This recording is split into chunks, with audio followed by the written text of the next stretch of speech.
Sabi nila, ang pag-ibig ay parang pag-akyat sa bundok. Minsan nakakahingal, minsan nakakalula, at madalas masakit sa binti. Pero yung pag-ibig, hindi lang yan puro bulaklak at harana. Ang totoong pag-ibig ay matatagpuan sa mga hindi inaasahang sulok, sa gitna ng pawis, sa dilim ng gabi, o sa loob ng isang luma at tila inosenteng kubo. Minsan ang kailangan lang natin ay ang isang pagkakamali, isang maling silip o isang maling akala para matuklasan na ang hinahanap nating the one ay nasa harap na pala natin. At baka wala pa siyang suot na damit.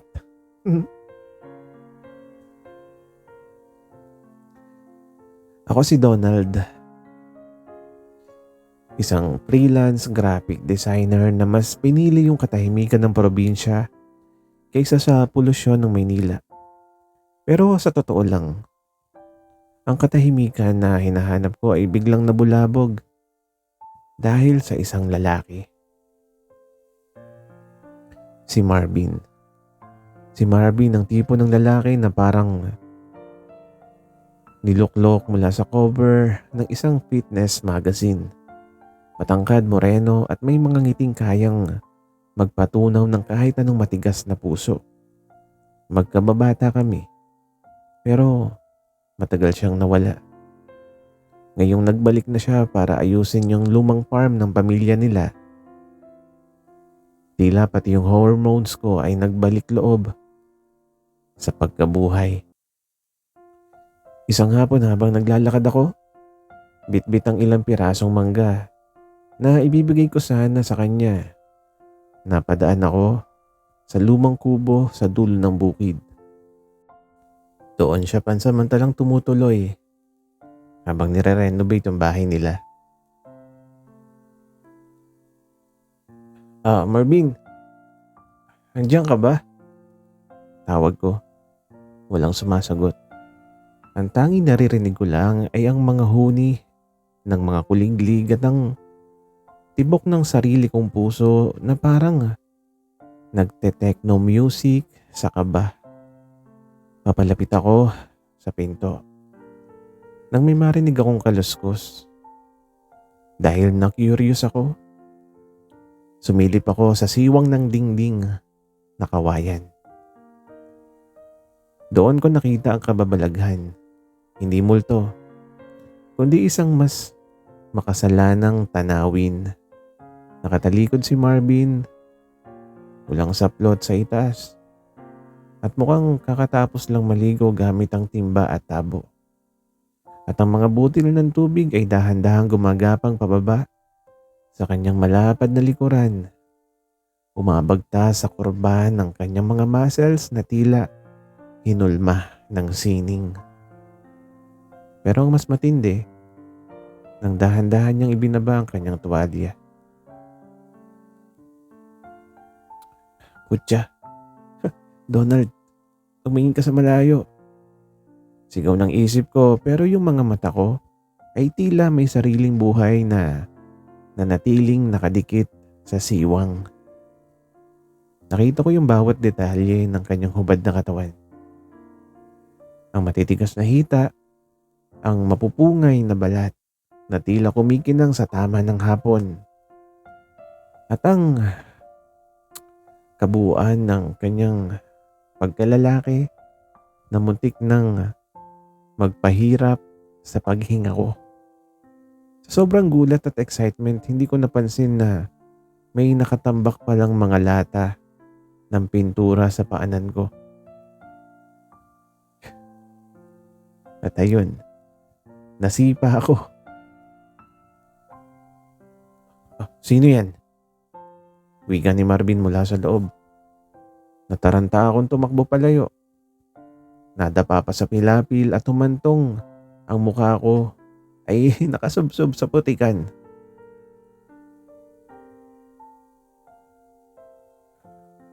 Donald, ikaw ba yan? Nang iangat kong ulo ko, nandun na siya sa pinto ng kubo. Nakasuot na siya ng short pero wala pa ring damit pang itaas. Ang basa niyang buhok ay nakatabing sa kanyang noo at ang kanyang mga mata ay tila nanunuri. Marvin, may dala akong mangga. Gusto mo? Hilaw? Parang ako. Hilaw pa sa kaba. Nauutal kong sabi habang pilit na tumatayo at pinapagpagan ang putik sa mukha ko. Tumawa siya. Yung tawang malalim at sexy. Bakit ka ba nagmamadali? At bakit ang pula ng mukha mo? May lagnat ka ba? Lumapit siya sa akin at hinawakan ang noo ko. Sa sobrang lapit niya, amoy ko yung sabon na panligo niya at ang init na nanggagaling sa kanyang katawan. Sa sandaling yon, alam ko na hindi lang mangga ang dala ko ngayon. Dala ko na rin ang isang sikretong baka ikapahamak ng pagkakaibigan namin.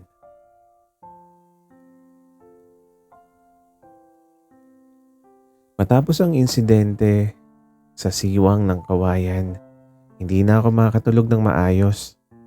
Paulit-ulit na nagre-replay sa utak ko ang bawat muscle at kurba ng katawan ni Marvin. Para akong nakapanood ng 4K resolution ng movie na ako lang yung may kopya. Kinabukasan maaga akong nagising dahil sa tawag niya.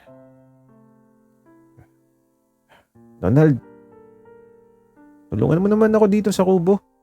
May kailangan akong buhatin at pinturahan eh. Hindi ko kaya mag-isa.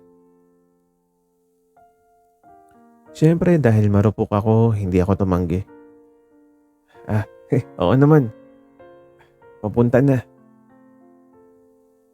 Pagdating ko sa kubo, ang init. Hindi dahil sa sikat ng araw, kundi dahil sa nakita ko ulit si Marvin na nakasando lang na puti. Yung bakat na bakat yung dibdib dahil sa pawis. Mabuti dumating ka. Pwede mo ba akong tulungang mag-apply ng wood varnish dito sa mga poste?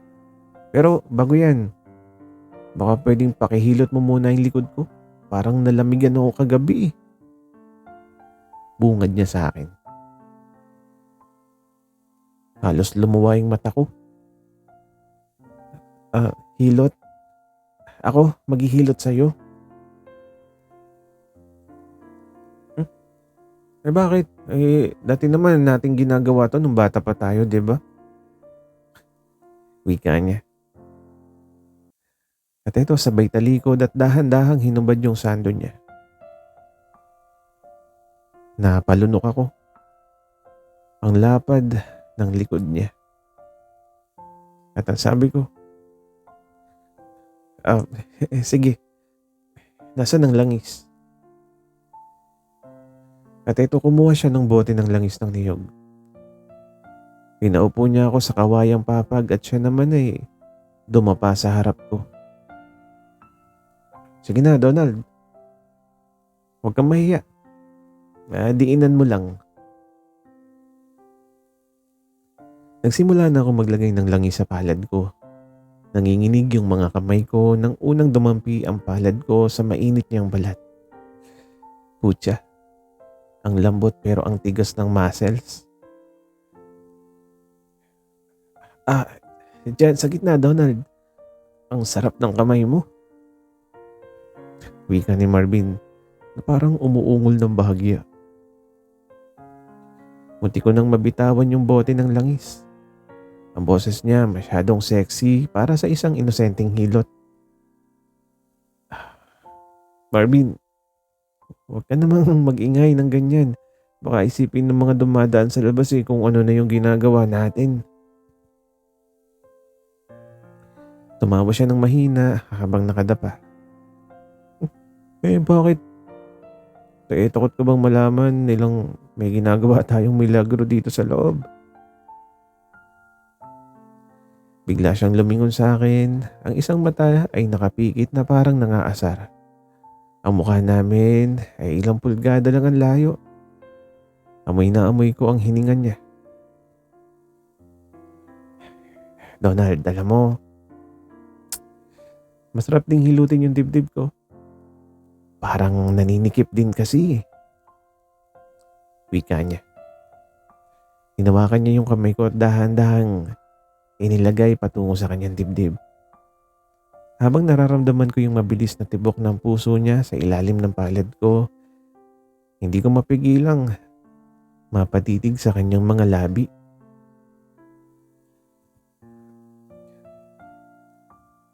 Marvin, wika ko. Ano yun, Donald? May gusto ka bang sabihin o may gusto kang gawin? Sagot niya. Ang boses niya ay naging seryoso at malalim. Eksaktong lilingon na sana ako para iwasan yung tingin niya nang biglang lumitaw yung nanay niya sa may pinto ng kubo.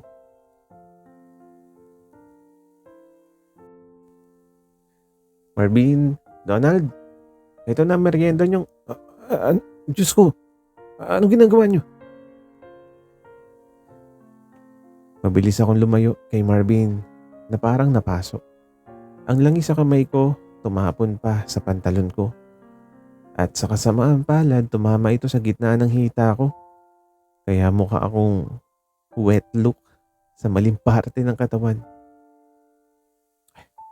Nay, nagpapahilot lang po ako. Depensa ni Marvin habang ako naman ay tila gustong lamunin ng lupa sa hiya. Matapos ang skandalous na hilutan sa harap ni Aling Nena, tila naging mailap ako kay Marvin. Paano ba naman? Tuwing titingin ako sa kanya, naalala ko yung init ng balat niya at ang lagkit ng tingin niya sa akin. Pero si Marvin parang walang nangyari. Isang gabi habang nagpapahinga ako sa balkon ng bahay, biglang lumitaw ang loko-loko bitbit ang isang case ng malamig na beer at isang balot ng chicharon. Donald, huwag ka na mahiya kay nanay. Sanay na yun sa kalokohan ko. Inom tayo, sayang naman tong binili ko. Ang lamig pa oh. Wika niya. Dahil kailangan ko rin ng pampakalma sa nagwawala kong puso, pumayag ako. Pumunta kami sa likod ng bahay, malapit sa paborito naming kubo. Ang liwanag ng buwan ay sapat na para makita ko ang mga ngiti niya.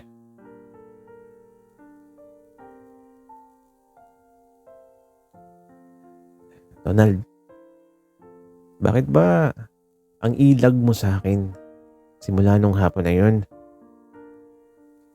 Tanong ni Marvin matapos yung pang-apat na bote. Namumulan na yung pisngi niya.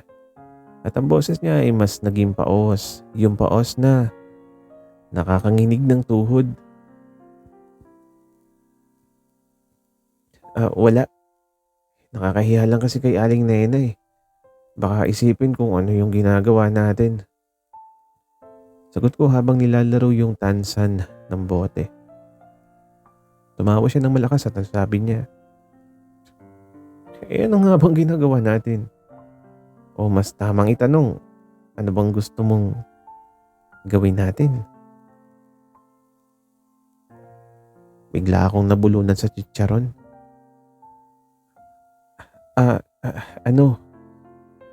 Lasing ka na, Marvin. Lumapit siya sa akin. Ramdam ko yung amoy ng alak at ang maskuladong presensya niya. Hinawakan niya yung baba ko at hiniharap ako sa kanya.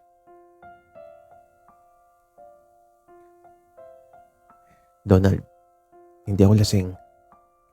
Alam mo, nung nasa Manila ako, maraming lumalapit sa akin eh. Pero kahit sino yung kasama ko, ikaw. At yung mga hapon natin dito sa probinsya yung naalala ko.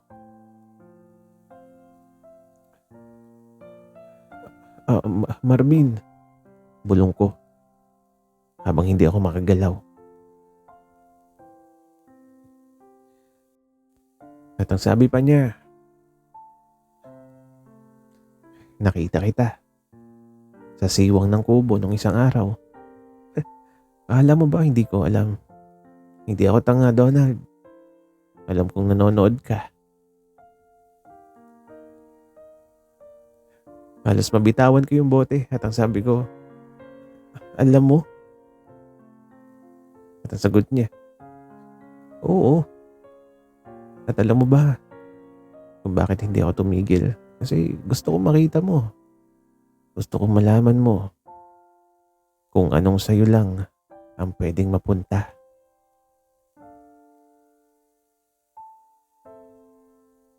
Dahil sa sobrang kaba at tama ng alak, tumayo ako para lumayo.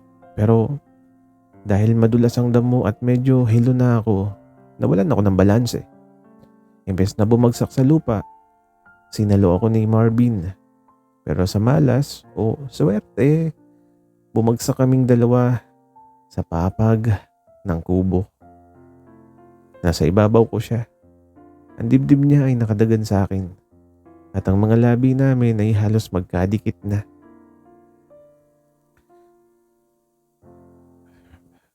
Donald, huwag ka na tumakbo. Bulong niya. Ang hininga niya ay dumadampi sa labi ko. At bago pa ako makasagot, naramdaman ko yung malambot at mapusok niyang halik. Hindi ito yung halik ng pambata. Ito yung halik na puno ng pangungulila, init at matagal na itinatagong pagnanasa. Napapikit ako at tumugon. Ang mga kamay ko ay kusa ng gumagapang sa kanyang batok para ilapit pa siya lalo. Pero sa gitna ng aming moment, biglang may sumigaw mula sa malayo.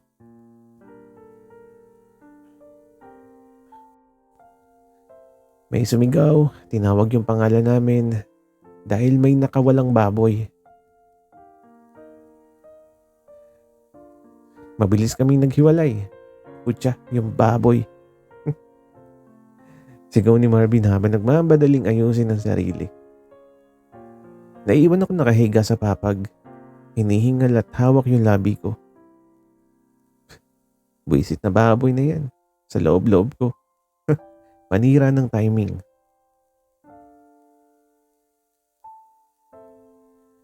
Sa pagsapit ng umaga, mainit pa rin ang mga halik ni Marvin kagabi. At tila nakatatak pa rin sa labi ko. Imbes na romantikong umaga ang sumalubong sa akin, heto ako. Mukhang ewan na naglalakad sa gitna ng bukid. May hawak na tali at naghahanap ng nakawalang baboy ni Tatay Isko. Donald, dito. Nakita ko yung bakas ng paa. Wika ni Marvin mula sa malayo. Tumakbo ako papalapit sa kanya. Nakasuot lang siya ng sando na hapit. Siyempre at maong na shorts. Ang pawis niya ay kumikinang sa sikat ng araw. At sa bawat galaw niya, bumabakat ang kanyang mga muscles. Putya, baboy ang hinahanap ko, hindi abs. Saway ko sa sarili ko.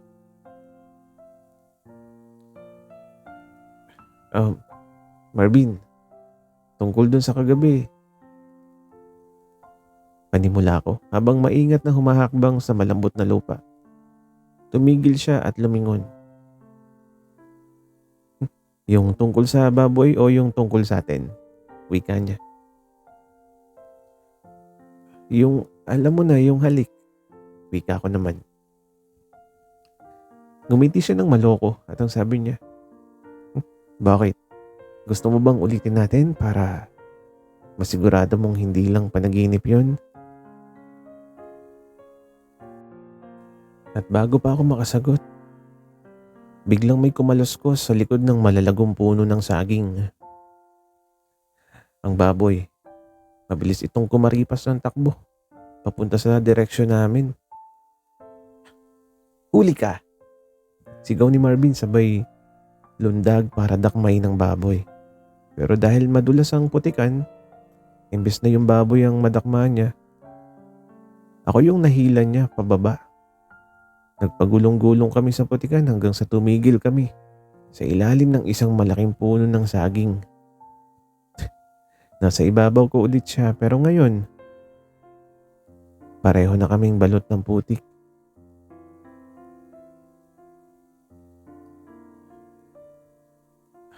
Donald, hingal na hingal niyang sabi. Ang mukha niya ay punong-puno ng putik pero yung mga mata niya ay seryosong seryoso. Hindi ako nagbibiro kagabi ah. Matagal na kitang gusto. Simula pa ng mga bata tayo. Ikaw lang yung dahilan kung bakit gusto kong laging bumabalik dito sa probinsya.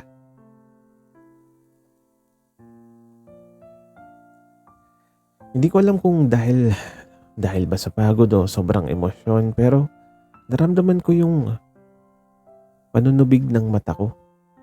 At ang sabi ko, pero Marvin, baka laro lang to para sa iyo eh. Baka dahil wala ka lang magawa dito sa bukid. At bigla niyang hinawakan ng kamay ko.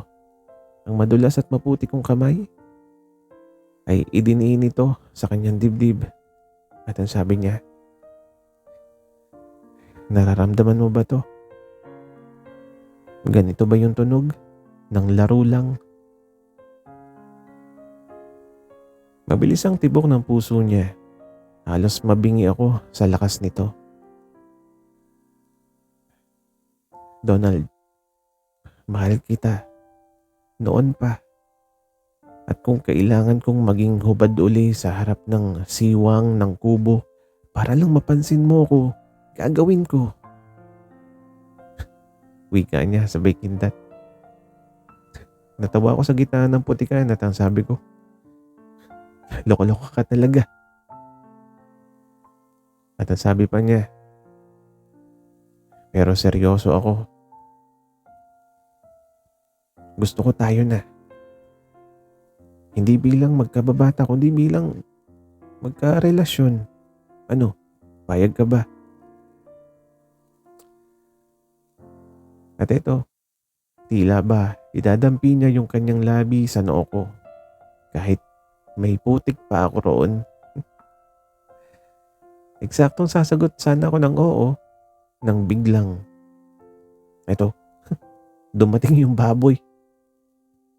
Ang baboy, nasa tapat lang namin na parang nanonood sa aming drama. Mukhang nakikitsir. Visit na baboy ito. At eto, mabilis niyang kinuha yung talit sa wakas. Naitali na rin namin yung mga baboy. Hinarap niya ulit ako at ang sabi pa niya, so, ano, payag ka ba? At ang sagot ko naman, oo Marvin, payag na ako pero maligo muna tayo. Amoy baboy na tayo pareho eh. Biro ko. Sabay na tayo. Hirit niya nang may nakakalokong ngiti.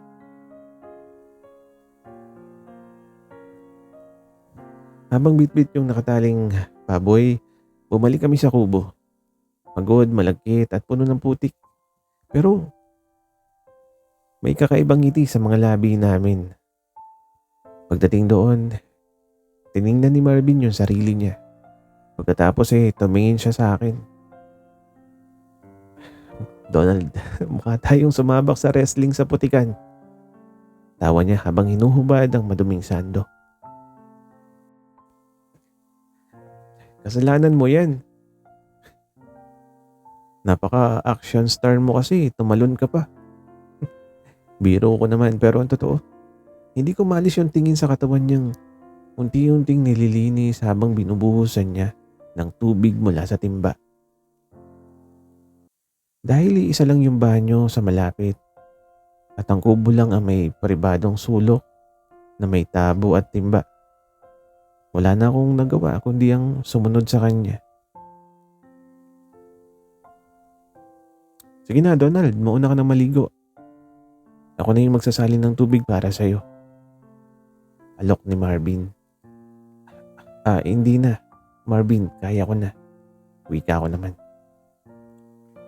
Huwag ka nang mahiya, di ba? Sabi mo kanina, tayo na. Wika niya, tinawakan niya yung bewang ko at eto. Sa loob ng maliit na paliguan, sa likod ng kubo, ang dingding na gawa sa sawali at ang sahig ay kawayan kung saan tumatagos na ang tubig sa ilalim. Habang nagsisimula akong maghubad ng t-shirt, naramdaman ko yung titig niya. Hindi ito titig na pagkakaibigan. Ito yung titig ng isang lalaking matagal nang naghihintay na maangkin ang pag-aari niya. Hayaan mo ako maglinis sa'yo. Bulong niya. Kinuha niya ang sabon at dahan-dahang sinabon yung balikat ko. Ang bawat haplos niya ay may kasamang kuryente. Ang malamig na tubig na binubuhos niya ay hindi sapat para palamigin ang namumuong init sa pagitan namin. Nang makarating ang mga kamay niya sa dibdib ko, huminto ang mundo. Hinarap niya ako. Ang mga patak ng tubig ay gumagapang sa kanyang matitikas na dibdib, pababa sa kanyang V-line. At ang sabi niya, Donald, alam mo bang nung hapon na sumisilip ka sa siwang, gustong gusto na kitang hilahin papasok dito? Marvin, ang tanging naisagot ko. At hinila niya ako papalapit. Ang hubad naming mga dibdib ay nagdikit. Ramdam ko yung init ng kanyang katawan sa gitna ng basang paligid. Iniyuko niya ang kanyang ulo at hinalikan ako. Isang halik na mas malalim, mas gutom, at mas mapusok kaysa sa halik namin kagabi. Ang mga kamay ko, kusa nang kumapit sa kanyang basang buhok, habang ang mga kamay naman niya ay bumababa sa aking bewang. Hinihila ako lalo sa kanya hanggang sa wala nang puwang ang hangin sa pagitan namin. Dito na lang tayo sa kubo matulog mamaya. Bulong niya sa tenga ko habang kinakagat yung dulo ng tenga ko na ikinapanginig ng buong katawan ko. At sabi pa niya, gusto kong bawiin ang lahat ng taon na wala ako sa tabi mo eh.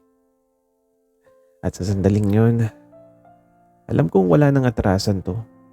Ang kubo na dati ay tambayan lang namin nung bata, ngayon ay magiging saksi sa isang gabi na kailanman ay hindi ko makakalimutan.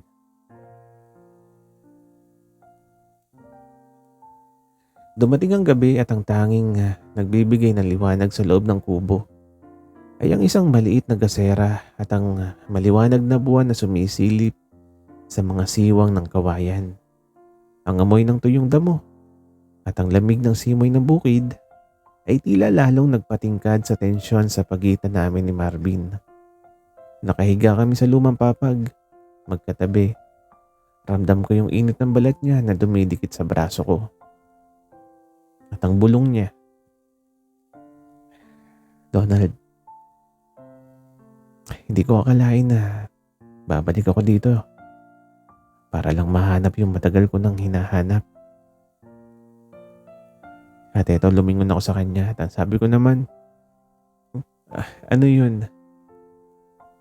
At ang sagot niya, ikaw. Akala ko noon panandali ang paghanga lang to nung mga bata pa tayo. Pero nung makita kitang muli, nung mahuli kitang sumisilip sa siwang, doon ko nalaman na hindi ako pwedeng umalis uli nang wala ka.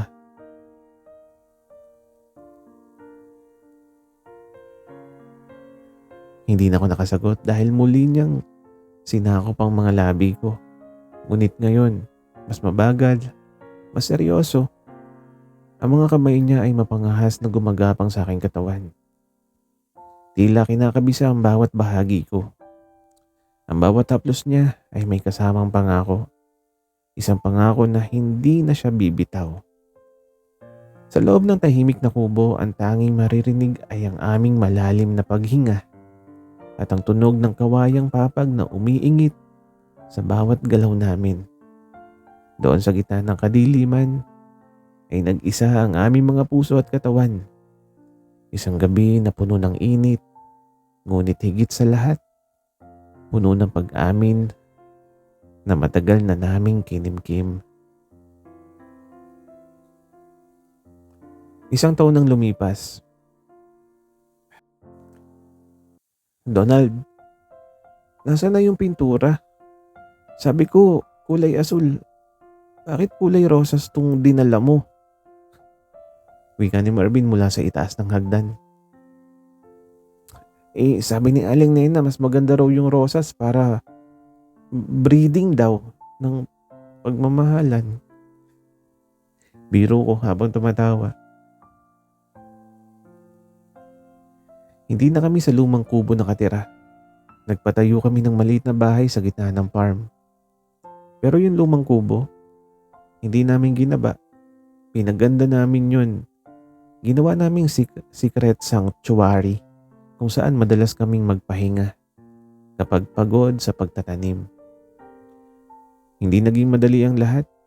Maraming bulong-bulungan sa baryo lalo na nung nalaman nilang kami na, pero gaya ng matitibay na kawayan, yumuyuko lang kami sa hangin pero hindi nababali. Si Aling Nena, siya pa yung naging number 1 fan namin. Madalas siyang magdala ng merienda sa amin at minsan sumisigaw pa bago pumasok para hindi maulit ang hilutan incident.